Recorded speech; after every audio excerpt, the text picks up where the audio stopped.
¿Cuál es la importancia del sector agrario en México? La tierra en México ha tenido una significación histórica fundamental, pilar de nuestra soberanía y elemento constituyente de nuestra identidad. Por eso se ha señalado con vehemencia que un pueblo sin tierra y sin libertad hizo la Revolución Mexicana. Y fue este el sentido, el objeto de la tercera transformación del país a través del reparto de tierras. Dos acciones fundamentales llevaron a cabo los gobiernos de la tercera transformación de 1920 a 1992. Aunque la tercera transformación termina prácticamente a la conclusión del gobierno del general Cárdenas, que fue la redistribución de la propiedad social. Y esto permitió, en consecuencia, que hubiera una productividad de la tierra en la producción de alimentos y materias primas que contribuyó sobremanera para el desarrollo industrial y el proceso de urbanización que transformaron a nuestro país en la primera década del siglo pasado. El reparto agrario constituyó entonces esta base de una nueva identidad constituida por 32,000 núcleos agrarios, ejidos y comunidades que tienen en posesión el 51% del territorio nacional. Y la gran paradoja es que en este territorio se ubican las mayores riquezas forestales, acuícolas, en su subsuelo de minería y de otros recursos naturales, y al mismo tiempo es un sector que vive en la postración, dominado en una gran medida por pobreza y pobreza extrema. Esta paradoja tenemos que revertirla. Ok, siguiendo el tema que está mencionando, ¿por qué el neoliberalismo invisibilizó el tema agrario en el país?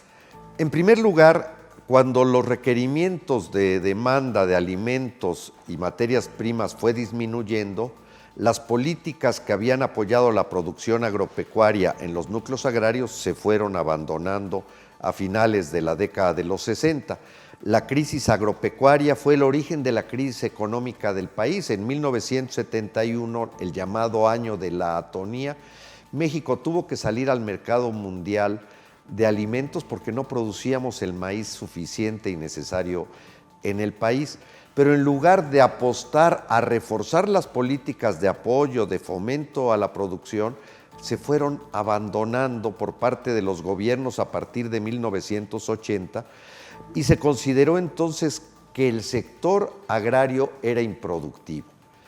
Por motivo de esa pérdida de apoyos se produjo la migración, un despoblamiento importante de los mejores hombres que aportaban su fuerza de trabajo en la producción agropecuaria dentro de los núcleos agrarios, el envejecimiento de los que fueron beneficiarios del reparto agrario y ello sumado a la pobreza y la marginación que fue incorporándose en la vida cotidiana de los núcleos, fue generando entonces la visión de la improductividad del sector agrario y de que la única forma de rescatarlo era desaparecerlo.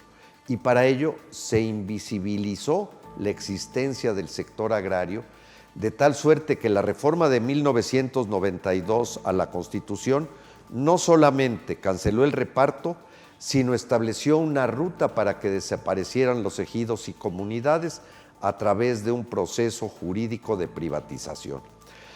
Sin embargo, la tosudez y la vehemencia de la vinculación de campesinos, ejidatarios y comuneros con la tierra solo dieron lugar a que un 5% de los 32,200 núcleos asumieran el dominio pleno, que es la base de privatización. El resto decidieron, aún con los enormes procesos de declinación de su producción, mantener el control de sus tierras. Pero entonces se buscó hacerlos invisibles para que al carecer de todos apoyos pudieran ir privatizando a través de procesos de venta sus tierras. Sin embargo, cuando llega la cuarta transformación, nuestro primer propósito es hacer visible al sector agrario, que este 51% del territorio nacional readquiera la atención del gobierno y de la sociedad para que sea una base de una nueva transformación del país. Comenta que ya hay un avance, bueno, se quiere visibilizar ese 51%, ¿no? En este caso, ¿qué ha hecho para transformar y darle la importancia al tema agrario que ya nos está explicando en esto de la cuarta transformación? Creemos que tenemos que avanzar en reconstituir la vida interna colectiva que se funda en las asambleas de los núcleos para que puedan ellos reasumir el control de su territorio. El neoliberalismo quiso reducir lo que es el territorio a solo la superficie territorial, a solo la superficie de la tierra.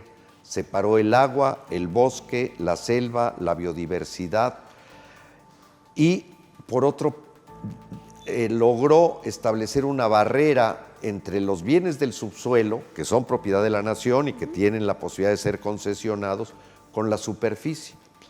De tal suerte que bajo esa condición, todos los flancos que podían permitir el desarrollo territorial de los núcleos se cercenó.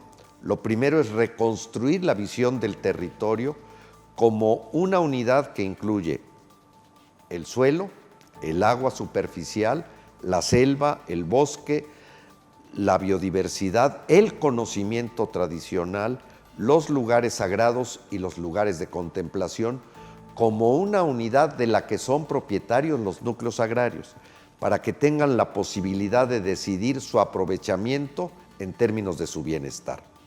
Y para ello requerimos dos acciones estratégicas fundamentales. Uno, reconstruir a los núcleos agrarios recomponiendo el listado de quienes los integran. Muchos migraron, otros fallecieron, otros por lo avanzado de su edad no participan y requerimos que cedan sus derechos a alguien, un familiar joven, preferentemente mujeres, y con eso reconstruir y reconstituir la asamblea como un órgano de gobierno y de poder territorial en los núcleos agrarios. Y unido a ello, generar una nueva conciencia de cómo aprovechar estos bienes. Y en ello tenemos un instrumento que es el reglamento interno en los núcleos agrarios, que es la instrumentación de sus acuerdos de cómo aprovechar ese territorio.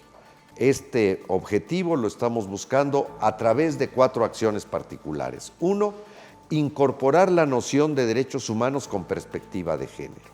2, la conservación, restauración y rehabilitación ambiental, de tal suerte que los núcleos sepan que esa riqueza forestal de biodiversidad, de pastos que ellos tienen, tiene que ser conservada no solo en su beneficio, sino del país y finalmente de la humanidad.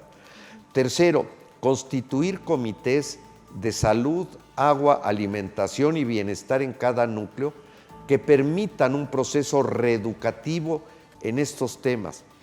Una gran paradoja es que los productores más importantes de productos alimenticios consumen productos chatarra.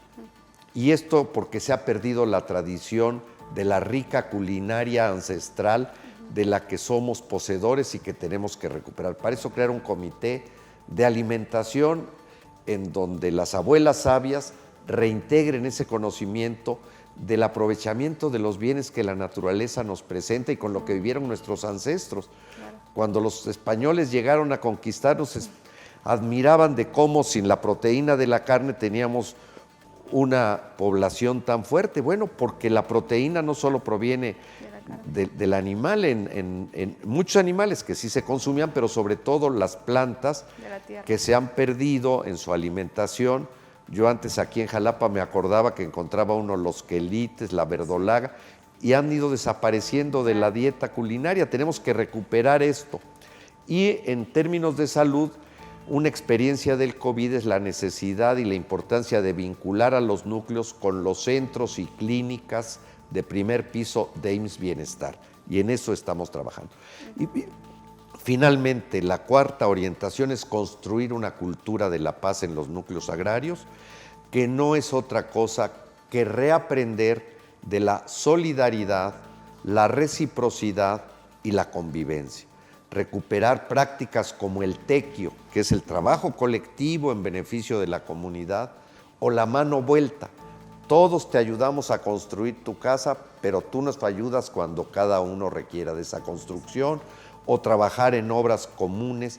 Y esto establece una nueva forma de solidaridad porque también la ideología neoliberal del individualismo, de la competencia desleal, de hazte a un lado porque me toca a mí, se metió en los núcleos agrarios cuando habían vivido fraternalmente, unidos en una convivencia fraterna.